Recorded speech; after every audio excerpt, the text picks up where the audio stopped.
Bonjour bien-aimés, j'aimerais partager avec vous aujourd'hui un passage de la Bible pour vous encourager.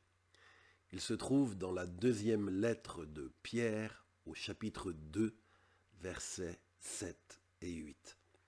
2 Pierre 2, versets 7 et 8, et je les lis dans la traduction Parole de vie. Il est écrit « Lot habitait au milieu de gens qui se conduisait n'importe comment, mais lui-même était un homme juste. » Lot, c'est un personnage de l'Ancien Testament qui vivait dans la ville de Sodome et de Gomorrhe, et il est dit que lui était un homme juste.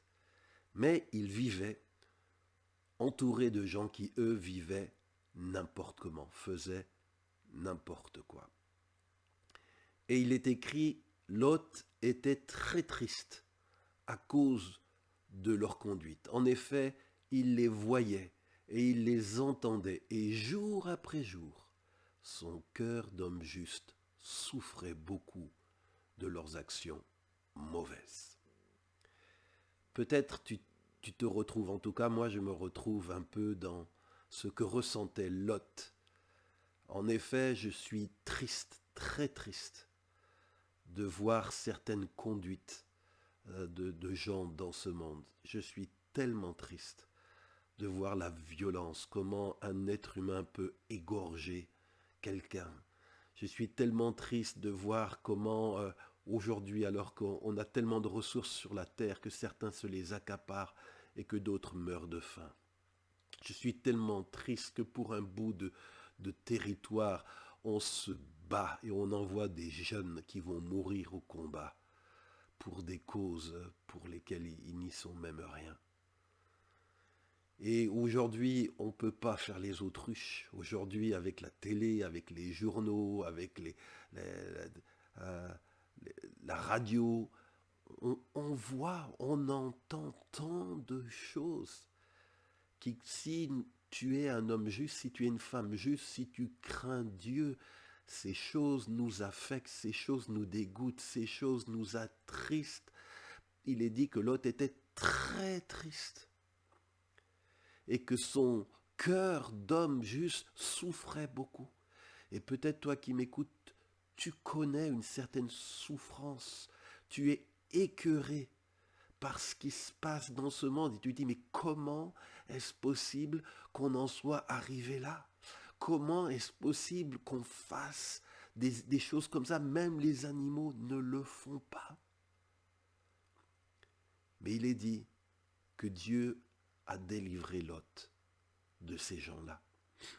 Oui, jusqu'au retour de Jésus, nous aurons à souffrir de vivre dans un monde qui parfois est à l'opposé de nos valeurs, l'opposé de ce que on souhaiterait pour l'humanité.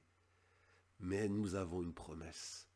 Nous attendons, selon la promesse de Dieu, de nouveaux cieux et une nouvelle terre où la justice habitera. Un jour, ça sera fini tout ça. Toutes ces tristesses, toutes ces catastrophes, toutes ces injustices cesseront, ces violences. Il est dit que dans la nouveau cieux, la nouvelle terre, il y aura la justice de Dieu. Ce sera comme si le loup et l'agneau pourront paître ensemble parce qu'il ne se commettra plus aucun mal. Et ça, c'est ton avenir, c'est mon avenir, si tu as mis ta confiance en Dieu. Un jour, cela cessera, tout comme ça a été le cas pour Lot. Mais aussi, je voudrais te dire, on pourrait dire, ben, si c'est comme ça, on va s'enfermer dans nos bunkers, on va plus s'occuper des autres, vivre, se replier sur notre petit bonheur, et puis on laisse les autres s'entretuer, on laisse les autres faire n'importe quoi. Mais non, nous sommes le sel de la terre, tu es la lumière du monde, tu es appelé à vivre dans ce monde même si tu es d'un autre monde. Pour éclairer ce monde qui est dans la nuit, il a besoin de ta lumière, il a besoin de tes prières, il a besoin de tes compassions. Même si tu es triste, même si ce que les hommes font, tu le trouves abominable, ça te donne même envie de vomir. Dieu te demande de prier pour ce monde qui perd la tête, afin que le plus grand nombre possible puisse comprendre, se repentir, demander pardon pour leurs péchés, recevoir le pardon de Dieu avant qu'il soit trop tard, avant que Jésus revienne arrêter tout cela. Alors je prie dans le nom de Jésus. Je t'apporte, Seigneur, notre tristesse par rapport à tout ce qui se passe dans ce monde. Et merci parce que tu comprends notre tristesse, qui est semblable à celle de Lot. Seigneur, nous te prions de nous aider, Seigneur, de nous encourager, parce que, Seigneur, c'est pas facile de vivre dans ce monde, Seigneur, dont on voudrait parfois s'échapper. Mais je veux te prier aussi de renouveler notre compassion pour ce monde qui perd la tête, pour ce monde qui s'enfonce dans les eaux profondes. Je veux prier, Seigneur, qu'on ne soit pas de ceux qui jugeons, condamnons, mais de ceux qui prions, de ceux et celles qui témoignons en espérant que certains se repentiront. Seigneur, bénis mon frère, ma sœur. Je veux prier aussi. S'il y a quelqu'un qui m'écoute, Père, et que la maladie est venue l'attaquer, la douleur est venue s'installer, je veux invoquer le nom de Jésus, celui par les meurtrissures duquel tu nous guéris, tu as eu la victoire sur la maladie.